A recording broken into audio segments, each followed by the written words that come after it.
remarque dans un premier temps. Je me demande s'il n'y a pas un petit peu, en essayant de balayer un petit peu devant notre porte, quelque chose qui squeeze un petit peu le débat entre le problème du contenu et du contenant. Que les institutions européennes actuelles aient favorisé le libéralisme et même le libertarisme, nous sommes tout à fait d'accord. Parce qu'il y a eu des choix qui ont été faits. Mais ces mêmes institutions, elles pourraient très bien servir une autre politique. D'avoir des services publics européens, moi, ne me dérange pas.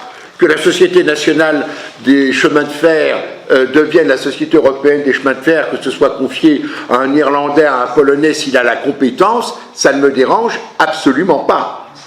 Et donc, c'est peut-être beaucoup plus sur le contenu que sur le contenant qu'il nous faudrait réellement agir. Alors, je sais qu'il peut y avoir des ambiguïtés, mais je participe aussi avec, pas seulement ici, il y a d'autres débats, et souvent c'est, ah oui, on nous renvoie l'idée, ah oui, donc vous voulez tout de suite, sous prétexte que c'est libéral, vous voulez revenir à l'indépendance, etc., à la souveraineté. Je dis, souveraineté populaire, entendu, souveraineté populaire européenne, pourquoi pas, elle ne va pas se faire en une journée, elle se fera peut-être en une génération, mais ce qui compte avant tout, c'est d'avoir un programme qui refuse, ou qui dit, bon, halte au libéralisme tel qu'il est, il faut réinstaurer un véritable programme social.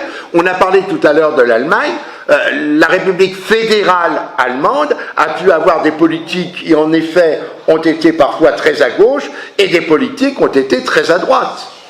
Et donc, c'est peut-être sur ce sujet-là, voilà, je lance pas un pavé dans la mare, je veux dire, mais j'aborde ce sujet pour déjà avoir fait l'objet souvent de remarques sur cette question-là. Voilà. Merci.